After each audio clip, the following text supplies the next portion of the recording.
प्रश्नोत्तर सत्संग माध्यम से आज का प्रश्न आया है।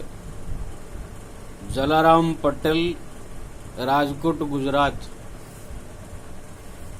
उनका प्रश्न है कि महाराज,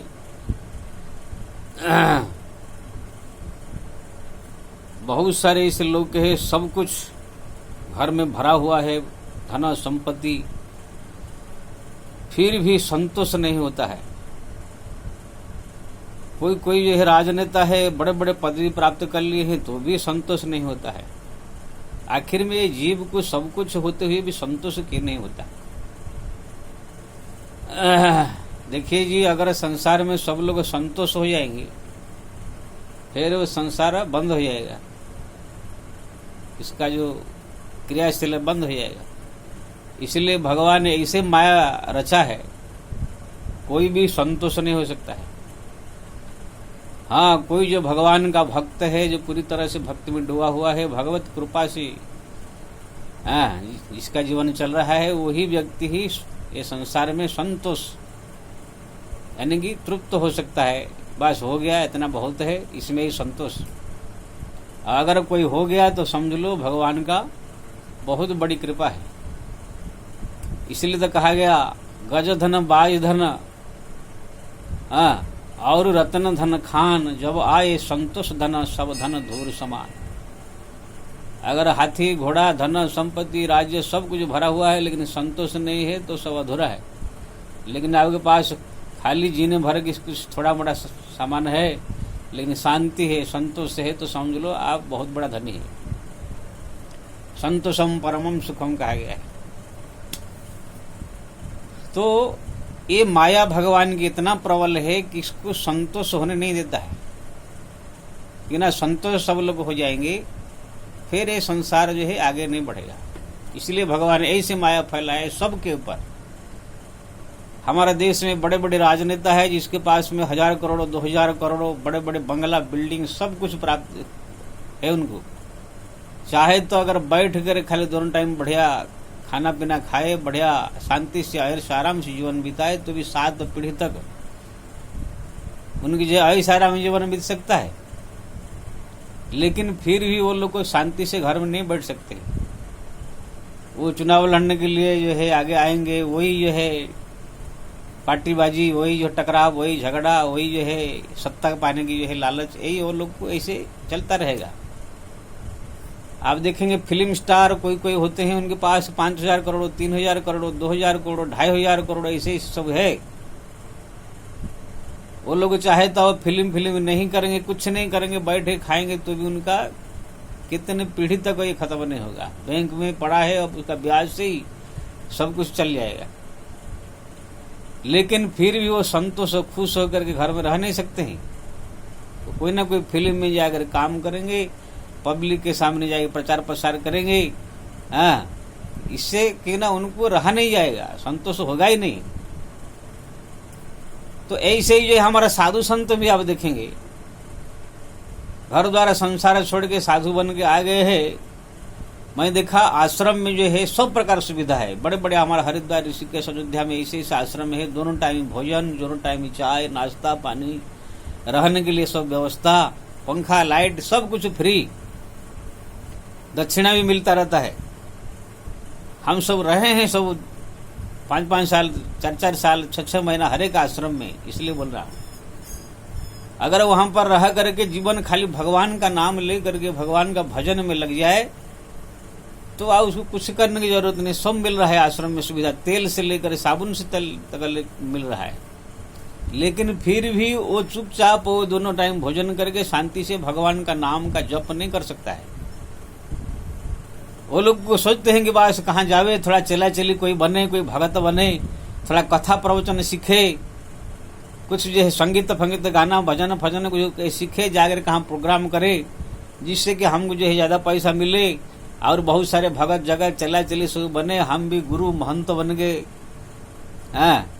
दिखावे कुछ आश्रम बनाए, आश्रम में बैठे रहे, सब चला चली भगत लोग आए करे, हमको प्रणाम करे, हमारे भी थोड़ा नाम हो, मंडलेश्वर, महामंडलेश्वर, महंत।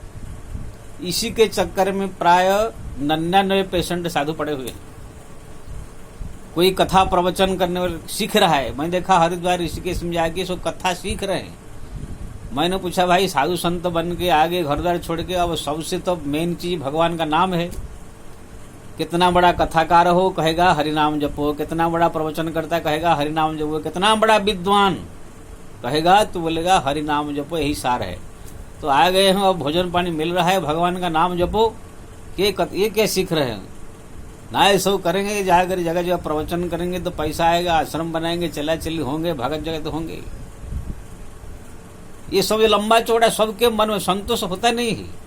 सब कुछ व्यवस्था होते हुए भी संतोष नहीं होता है।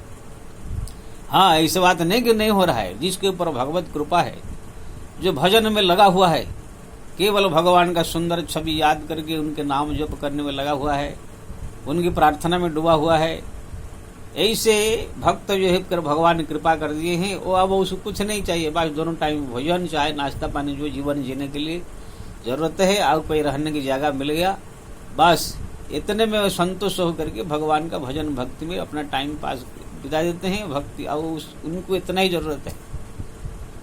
ये कोई लाखों करोड़ों में एक होता है, बाकी प्राय 99% लोग 100 में सबको कोई सब कुछ सुख सुविधा मिल जाए तो भी संतोष नहीं। कुछ ना कुछ प्रोग्राम करेंगे, कहाँ जाया करेंगे, कुछ जो है यज्ञ करेंगे, कहाँ पर जाकर कथा करेंगे, सत्संग करेंगे, कुछ भगत जगत आएंगे, वहां पर कुछ चला चली पटाएंगे, कुछ भगत पैसा मिले, यही चक्कर में प्राय हमारे साधु संत में पड़े हुए नेता लोग वही अपने सत्ता के चक्कर में, फिल्म स्टार्स, बाकी और जो लोग संसार में है, जिसको भी देखो धनी जो है उसके पास अगर एक करोड़ रुपया आ गया तो संतोष नहीं होता है। 2 करोड़ हो जाए, 2 करोड़ हो जाए, 5 करोड़ हो जाए, 5 करोड़ हो जाए, 10 करोड़ हो जाए।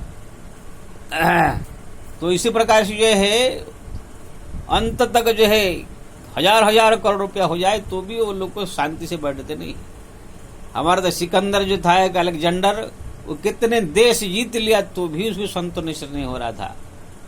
तो कि संत के साथ जब उनका मुलाकात हुआ, संत ने समझाया, तब उसके मन में थोड़ा सा शांति हुआ। तो कहने का मतलब ये है कि चाहे आप गांव से लेकर के शहर तक, चाहे बड़े बड़े सुपरस्टार नेता अभिनेता से लेकर के मजदूर, किसी को भी आप सब कुछ व्यवस्था हो जाए तो भी वो लोग को आगे की कुछ ना कुछ चाहते हैं। इसलिए हमारा भागवत महाभारत में सब लिखा गया है, न जातु काम कामना उपभोग साम्यति हविषा, न जातु काम कामना उपभोग न साम्यति, यानी कामना का उपभोग करने से वो संतोष नहीं होता है। और जो है हविषा में वर्धते, जैसे हवि यानी यज्ञ में अग्नि में जो है घी डालने से और अग्नि बढ़ता रहता है, ऐसे जो है वासना इच्छाएं ये बढ़ती जाती है। श्री राम। इसलिए और यहाँ तक कहा गया, जत पृथिव्यं ब्रीहि जव हिरण्यम पशव स्त्रिय एक शाप न पर्याप्तम तस्मात् तृष्णा परित्यजेत। ये संसार में जितने भी सोना है, चांदी है, पशु है, स्त्री है, जत पृथिव्यं ब्रीहि जब हिरण्यम पशवम स्त्रियम, सोना चांदी हीरा लीला मोती माणिक सब स्त्री सब एक आदमी को मिल जाए, सब धन संपत्ति जमीन सब मिल जाए तो भी न पर्याप्तम, उसके लिए पर्याप्त नहीं है। वो और जो चाहेगा, स्वर्ग मिल जाए, ये मिल जाए, वो मिल जाए। इसलिए संतोष हो जाना ये कोई साधारण बात नहीं है। भगवत कृपा जिसके ऊपर है वही संतोष होता है। बाकी सब लोग मोह माया में पड़ करके बस इतना हो गया और इतना कर दे, और इतना कर दे, और इतना कर दे, इसी चक्कर में पड़े रहते हैं। चाहे क्या साधु, क्या संत, क्या गृहस्थ, क्या परिवार। हाँ, कोई जो भगवान का भक्त होता है वही उसमें संतोष होकर के केवल भगवान का भजन करने में ही लगा रहता है। इसलिए आपने पूछा था संतोष किने होता है। ये संतोष बहुत बड़ी एक साधना है, बहुत ये भगवत कृपा से प्राप्त होती है। आप ये साधारण इंसान के सो कैसे मिल जाएगा। इसलिए ये भगवत माया जो है भ्रमित कर रही, सबको संतोष होने नहीं देती। जय श्री राम।